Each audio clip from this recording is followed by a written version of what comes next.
Sağ olun. İnşallah şəkillərdə atarsınız.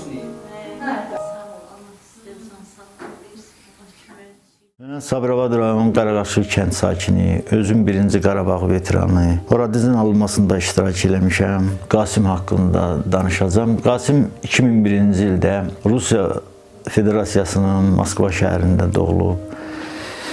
Yəni doğum haqqında şəhadətnaməsində göstərə bilərəm. Təsadüfdür ya təsadüf deyirsə, o illəri Moskva şəhərinin 855-ci jubiley iliydi. Doğularkən, yəni o biz xəstəxanadan çıxardanda da bizə o nişan verdilər. Elə anası arada deyir, şəhidin anası ki, doğulanda da medalla doğuldu.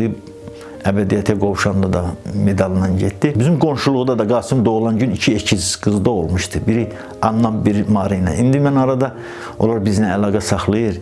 Yəni ki, həyat da davam eləyir. 2007-ci ildə Qasim Sabirabad rayonunun Qaraqaşı kənd orta məktəbinə getdi. Mən özüm oxuduğum müddətdə heç bir zaman 4 almamışam. Yəni Qasim də elə necə deyirlər, həyatda da, ondan sonra elə təhsildə də amma məni üstələdi həyatda. 2018-də Sabirabad rayonunun Qaraqaşı kənd orta məktəbini qurtardı və Azərbaycan Dövlət İqtisad Universitetinin Maliyyə Fakültəsinə daxil oldu. 2022-də qurtardı, hərbi xidmətə getdi.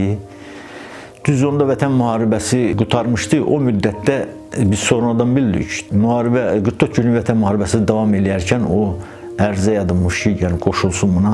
Buna deyirlər, yəni sən əyan təhsil aldığı üçün. Nəysə, arzusuna o sonra çatdı. Gedən kimi də həm ali təhsilli olduğuna görə, həm idmançı bədəni olduğuna görə o komando qruplarına götürdülər. Mütəmadi danışırdı, amma heç zaman nələr olacaq biz hazırlaşırıq. Çünki 5 rayonun hələ də mənfurların əlində idi. Şuşa sazişi imzalanandan sonra torpaqlarımızın kiçik bir hissəsi də olsa onlarda qalmışdılar. Amma onlar sözlərini tutmadılar ki, oradan çıxacaq. 19-20 sentyabr 2023-cü ildə antiterror hadisələr baş verdi. Biz orada olan o mənfurları da oradan təmizlədik. Təəssüf demirəm, Qasim o uşaqlıq arzusu olub, sonradan uşaqlar deyir. O hər zaman deyirmiş ki, mən müharibədə şəhid olacağım. Qasim öz arzusuna çatdı. Vətən torpaqları indi azaddır. Xankəndində, Xocalında hamı yaşayır, davam edir həyat. Ağırlı bir mən odur ki, o Xocalı faciəsində ümumiyyətlə Qasim heç anadan doğulmamışdı. O Xocalının Daşkənd kəndində şəhid olub, özü çayın üstündə. Mən arada xəyalında insan, hər bir insan canlandırdığı kimi mən də canlandırıram. Cənnət deyə bir şey. İndi onun məndə şəkli var. Qasim elə bir yerdə şəhid olub ki, ağacın altı, çayın üstü. Biz həyatdan gedəndə də ora öz həyətimizdən ağaclara apardıq əkməyə. Allah şahiddir ki, o güllü çiçəli, yəni bizdən sonra da ora çox adamlar gedir.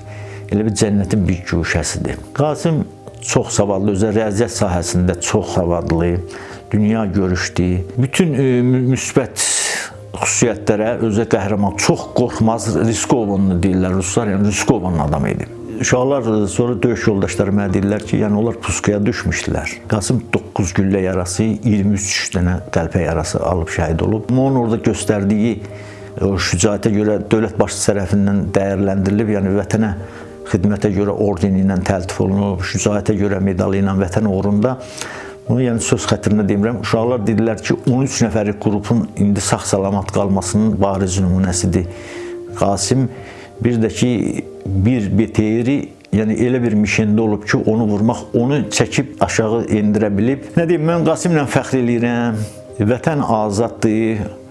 Fəxr eləyirəm ki, bu vətənimizin azadlığı uğrunda nə qədər ağırlı, acılı olsa da canımdan can vermişəm.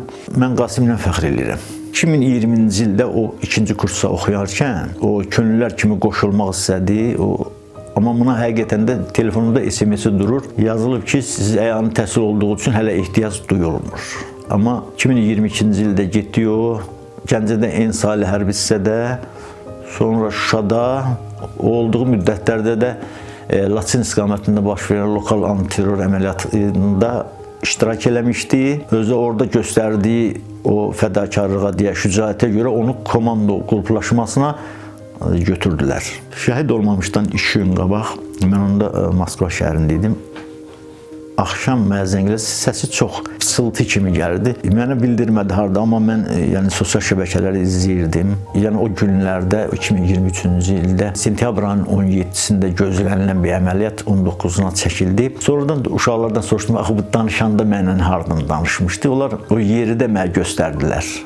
Deməli, onlar 2 gün əvvəl sızmışdılar ermənilərin arasına və atılmış bir evdə onun sonuncu bişirdiyi yeməkdə, o yemək pişirmək də çox sürüdü, çünki tələbəçilikdə olmuşdu, bacarırdı da. Pomidorla yumurta pişirmişdi, inanırsınız ki, həmin o qabda dururdu. Şəhid Məmməd Həsənov, Qasimin anasıyam. Mən oğlumla bir ömür boyu fəxr eləyəcəm ki, belə bir qəhrəman oğul böyütmüşəm. Mənim oğlum ta uşaqlıqdan bayrağa həvəsli idi, bayrağı çox istəyirdi. O 4-də oxuyurdu.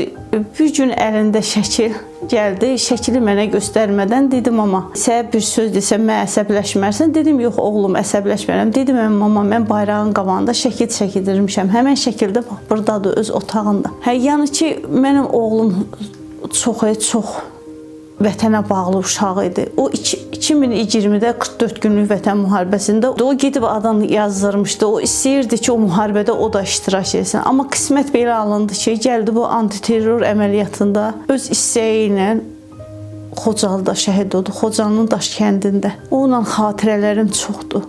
Qasim mənə həm oğul, həm ata, həm ana, həm bacı, qardaş olub. Qasim elə bir oğul idi. Rus dilini mükəmməl bilirdi, ingilis dillərini bilirdi, hər bir şeyi. Həmişə də Xocaldan mənə danışardı, Xocalda olan o hadisələrdən. Qasim uşaqlıqda Moskvada doğulanda ona nişan verdilər. Mənim Qasimimə. Qasimin gəlişi də dünyaya nişanlan oldu, gedişi də. Uşaq vaxtı həmişə at sürürdü. Ata meyilli idi, prinsipini götürürdü, həmişə bura təzə köçmüşdü, qaçırdı atın dalıyca. Deyirdim, bax, atda da şəkilləri var orada. Deyirdi ki, mamam, at xoşlayanam. Deyirdim ki, sən bir dəfə at vuracaq yerə. Deyirdi, yox. Yəni, belə möhkəm uşaq idi, dediyindən dönməyən idi. Mərd idi, dediyin eləyən uşaq idi Qasim. Özü qorxmaz idi, heç nədən qorxmazdı. Yəni, tabalacalığından araqçını qoyurdu başına. Mən namaz qılan kimi o başlayırdı, araqçını başına qoyurdu. Dəstə namaz alırdı, gəlirdi, mənimlə bir kəmə otururdu, namaz qılırdı. Həmişə də oruç tuturdu. Deyirdi ki, mama, mən adım gör nə adıdır, Qasim. Mən o alayaq olmalıyım. Həmişə bax, elə şeylərin dalında idi. Elxan müəllim, o müəllimi olub. O 2020-də şəhid olub. Qasim 2023 fevralın 1-də evimizə gəldi. 11-i qayıtdı. Onda o gələn günün səhərsi dedim, amma getdim müəllimi ziyarət elədim. Gəlib Facebooka öz şəklini qoyub, müəllimi ilə öz şəklini yazıb, müəllim şəhadətindən bizlərə qismət. Bax, həmən sözdə durur. Öz Facebookunda, Qasimin işlətdiyi Facebookda. Yəni, ondan o öz arzularına çatdı da, yəni çox istəyirdi, şəhidlik zirvəsini çox. Yəni, Allah o öz arzusuna, Allah o məqama ucatdı mənim balam.